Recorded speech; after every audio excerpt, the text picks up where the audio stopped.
नमस्कार दोस्तों। आज हम करेंगे भारत के विदेशी संबंध क्लास 12। ये इसका पार्ट 2 है। तो शुरू करते हैं आज का हमारा टॉपिक।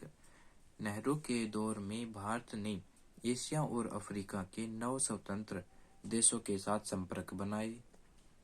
नेहरू की अगुवाई में भारत ने 1947 के मार्च में ही एशिया संबंध सम्मेलन का आयोजन कर डाला था। जो एशिया संबंध सम्मेलन हुआ था वह किसकी अगुवाई में हुआ था? नेहरू की अगुवाई में। भारत ने 1949 में इंडोनेशिया के स्वतंत्रता संग्राम के समर्थन में एक राष्ट्रीय सम्मेलन किया। कैसा सम्मेलन किया था? अंतर्राष्ट्रीय सम्मेलन। इंडोनेशिया के एक शहर बांडुंग में अफ्रो एशियाई सम्मेलन 1955 में हुआ था, जिसे बांडुंग सम्मेलन भी कहते हैं। चीनी क्रांति 1949 में हुई थी। शांतिपूर्ण सह अस्तित्व के 5 सिद्धांतों यानी पंचशील की घोषणा भारत के प्रधानमंत्री नेहरू और चीन के प्रमुख चाओ एन लाई ने 1950 में तिब्बत पर कब्जा चाओ एन लाई ने संयुक्त रूप से 29 अप्रैल 1954 में की थी। किसने की थी? भारत के प्रधानमंत्री नेहरू और चीन के प्रमुख चाओ एन लाई ने। और कब की थी? 29 अप्रैल 1954 में। चीन ने 1950 में तिब्बत पर कब्जा कर लिया। चीन ने तिब्बत पर कब्जा कब किया? 1950 में।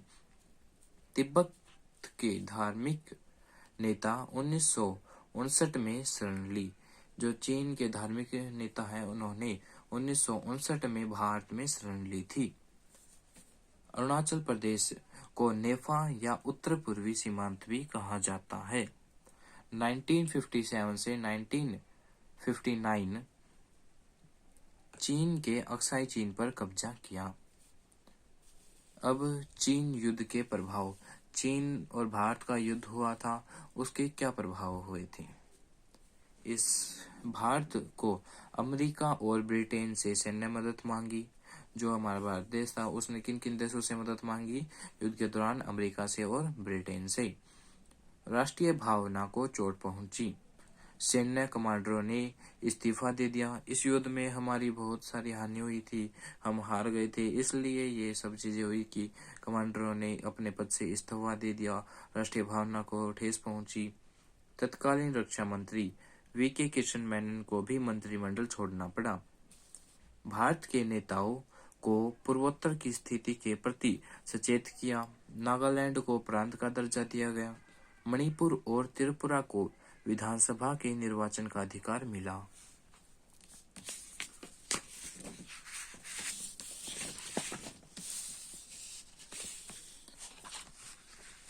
अब है भारतीय कम्युनिस्ट पार्टी 1964 में टूट गई।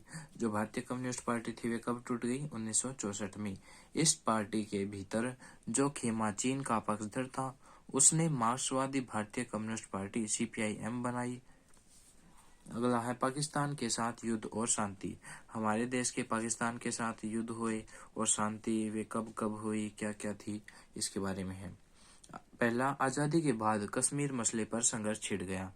आजाद होते ही 1947 में आजाद होते थे तभी कश्मीर का मसला है वह छिड़ गया था, उस पर युद्ध छिड़ गया था। 1947 में सेनाओं के बीच छाया युद्ध हुआ।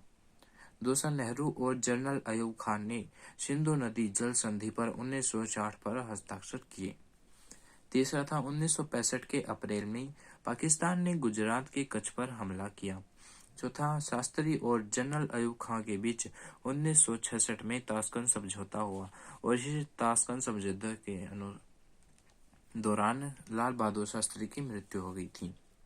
अगला है बांग्लादेश युद्ध 1971। पाकिस्तान सेना ने 1971 में शेख मुजीब को गिरफ्तार कर लिया और पूर्वी पाकिस्तान के लोगों पर जुल्म ढाने शुरू कर दिए। जनता ने बांग्लादेश को पाकिस्तान से अलग करने की मांग की। भारत ने बांग्लादेश के मुक्ति संग्राम का समर्थन किया। भारत और पाकिस्तान के बीच युद्ध छिड़ गया और 1971 में 90,000 सैनिकों के साथ पाकिस्तान को आत्मसमर्पण करना पड़ा। अगला पॉइंट बनता हमारा 20 वर्षीय संधि और मित्रता किस किस के बीच हुई थी? सोवियत संघ के साथ हुई थी। किसकी? हमारी हुई थी भारत की। कब हुई थी? 1971 में। पंजाब और राजस्थान पर हमला किसने किया था? पाकिस्तान ने। कब किया था? 1971 में। शिमला समझौता किस किस के बीच में हुआ था? इंदिरा गांधी और अली भुट्टो के बीच। कब हुआ था? 3 जुलाई 1972 में। कारगिल की लड़ाई किसके साथ हुई थी? पाकिस्तान के साथ। कब हुई थी? 26 जुलाई 1999 को। 1962 में रक्षा उत्पाद विभाग, 1965 में रक्षा आपूर्ति विभाग, 1962 में कौन सा विभाग बना था? रक्षा उत्पाद। और 1965 में कौन सा बना था? रक्षा आपूर्ति विभाग। अरब इजराइल युद्ध कब हुआ था? 1973 में। और क्यों हुआ था? क्योंकि वहां पे तेल की कमी हो गई थी। कब हुआ था? 1973 में। और तेल की कमी के कारण यह युद्ध हुआ था। इसी के साथ हमारे आज के जो नोट्स हैं वे समाप्त होते हैं।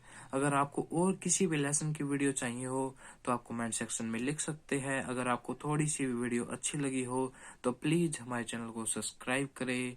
धन्यवाद।